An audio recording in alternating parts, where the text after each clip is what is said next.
delicious, healthy, protein-rich desserts, like this petit gâteau, concocted with ingredients like pasture-raised chicken breast. What? Was not expecting that. Not at all. Even nature-inspired pastries, like this rose-shaped dessert made with wild antelope heart and organic beetroot cream. Sharks. Don't take our word for it that these are absolutely delicious. You're gonna have to take it up with our head chef. Achilles. Oh. Come on, big guy. It's a mastiff. Well done. Hello. That's a big-ass dog. Good job, buddy. Oh, he's so cute. I did not see that coming. Yeah, I did it at all. Sharks, we've always felt our dogs are an extension of our family, and celebrating their birthdays and special occasions is something we love to do. That's why we craft this line of cakes and pastries specifically dedicated to our animal family members, inspired by my decades of culinary training. That's right, I'm a professionally trained chef, and I always knew my prestigious Le Cordon Bleu degree go to good use. Not only do we offer incredible pastries for our pups, but Dogue hosts the world's first tasting menu, where your pup is the star guest. That's right, Sharks. Every Sunday at our Bon Appetit Cafe, we offer a prefixed multi-course tasting menu with dishes made with wild Moroccan sardines and cuttlefish. Wait, Wow. there's more. Not only do we offer incredible pastries, but we also offer pre-packaged meals where all of their food is made with fresh whole foods. Sharks, we've always loved animals, and we decided to turn that love into a business. So who wants to join our pack? Bon appetit! Oh my gosh, wow. In front of you, you have some of our core offerings. I know we're swimming with the sharks today, but if you feel like running with the wolves, you can feel free to take a bite if you're brave enough. Well, like, really, I'm kind of afraid.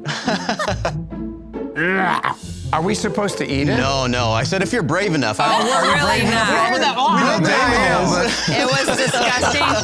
Daymond, why are you eating it? They're all human grade ingredients too. It looked good the way he was eating it, man.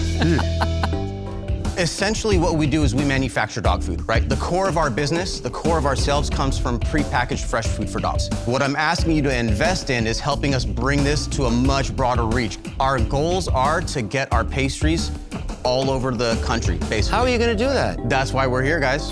That's what we need from you. Is all the dog food like this? No. Okay, Absolutely not. What is the The typical? prepackaged meals look like slop.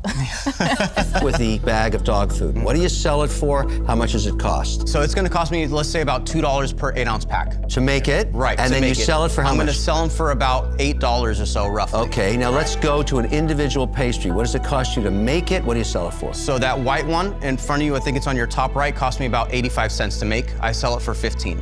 So What? cute. So Yes. higher margin. $15. Why would For the anybody gram. spend For the gram. $15 For the gram. on this? So this is our secret sauce. This is really what captures attention. We know these days it's all about capturing attention, getting eyes on what you do. And it's beautiful, by the way. Thank you. So the business is, I've got an incredible Instagram-worthy hook. I come in, hey, by the way, buy our dog food.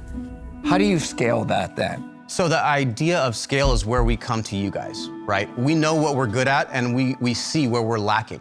What percentage of your overall sales are these specialty products? Last month, we sold about 20 grand. We made about 11 grand worth of dog food sales. Okay. Right? The rest were ancillary products, including these pastries and And our that's tasting where menus I and come things in like and that. Wow, say, so give you're me, almost 50-50. let me buy some fresh dog food from you, not in a pastry form, just high quality food. How long does it last? So if you keep it in the freezer, they're vacuum packed, they last well over a year. Oh, they're frozen. They're frozen, yeah. The challenge you have is shipping refrigerated goods is a problem, right? Right. It's expensive. So the problem for me is I don't see this as something that is really scalable. I see it as a great little business for you, but I don't see it as something that you'll ship nationwide and blow up. I think it's too difficult and too costly. And for all those reasons, I wish you very good luck, Thank but you I'm so out. much. Thank Guys, you, I agree with Lori. Thank I think she nailed it. It's a great business for you guys. You love it, obviously, but it's going to be really, really hard to scale to return any money at all to an investor. So for those reasons, I'm out. Thank you, Mark. Thank you. We appreciate your words.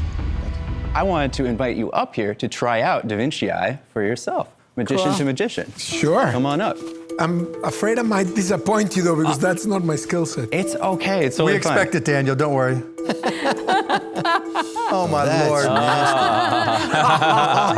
Oh my Lord. So one great thing, like I said, is you can zoom in to draw fine details if you want. Those are fine details. Yeah, see? Part of the reason how this app came to be was that all of my friends were telling me, you have to see this movie called Tim's Vermeer. It's about this guy, Tim, who tries to recreate a Vermeer using the tools that artists had available to them hundreds of years ago. So Vermeer, it's theorized, used these optical devices like the camera obscura, and at the time when this movie came out, I was learning how to code. So I thought this would help me with my own art, so I'm gonna try this as a fun project. I just launched it, even though I didn't have any idea what I was doing, and in the first 5 weeks, I had 50,000 downloads. Good for you. And Wow. and I was like, this is amazing. I'm totally onto something. I can finally quit my day job and work on this full time, pursue my dream of being an entrepreneur. And then I realized a little bit later that the 50,000 downloads didn't translate into any sales, so I was kind of right back to where I was. Don't you hate it when that happens? I know, right? You have to charge people money to get money. It's so weird. Just hold 1 second for the We'll just rip it out. reveal. Ta-da! Oh, yeah. It's exactly what I see when I look in the mirror. He looks very French. Sam, that doesn't work good for your pitch. Just so you know. I knew that all I needed was just a little bit of money to get me started, just so I could work on it full time so I could make this thing take off. So we pitched so many investors, nothing happened. Now we're in 2020. Still no sales. Still no sales. And then the best thing to happen to me was I was furloughed from my job for 3 months. And from the time that I woke up to the time that I went to sleep, the only thing I did was take the feedback that I got from the users in the app, I put it into the app. Still no sales. Oh my God. All right, I'm gonna sum that whole story up. You went to 3 people, no sales in 5 years. Where we at now? So now we're at about June 2020, and we start making real money. All right. All of a sudden, so now we're selling the app. So in 2020, we made $450,000 in revenue. Nice. All right. All right, there you go.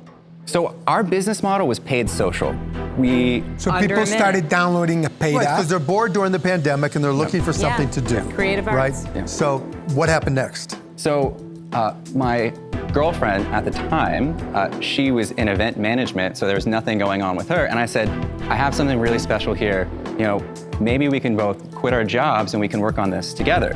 So January 2021, we both quit our jobs, moved in together, and now we have this amazing company. January 2021, we were the #2 top paid app on the iOS App Store. Sales. We did 200,000 in revenue in January. Nice. So right now, 2021, we did 890,000. 2022, we did about 860,000 in revenue.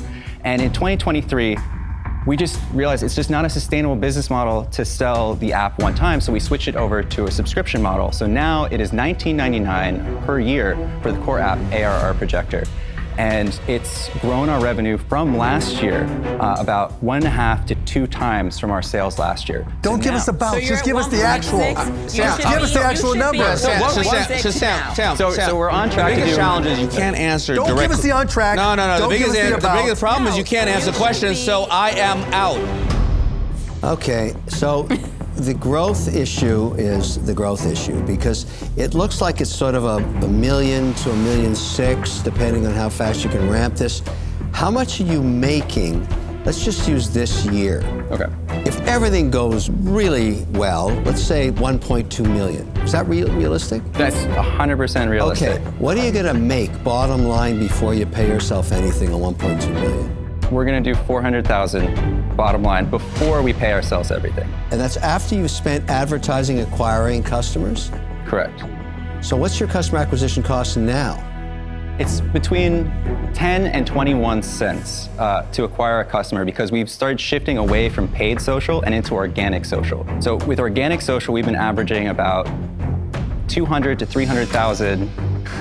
You know, none of the you're saying is adding up, right? Because if you're able to get a new user, a new subscriber Yes. for 21 cents, Correct. you should take every single penny you have, your girlfriend has, your parents has, and everybody else has, and you should be able to get so many subscribers. It's not adding up. I'm out. Well, now we're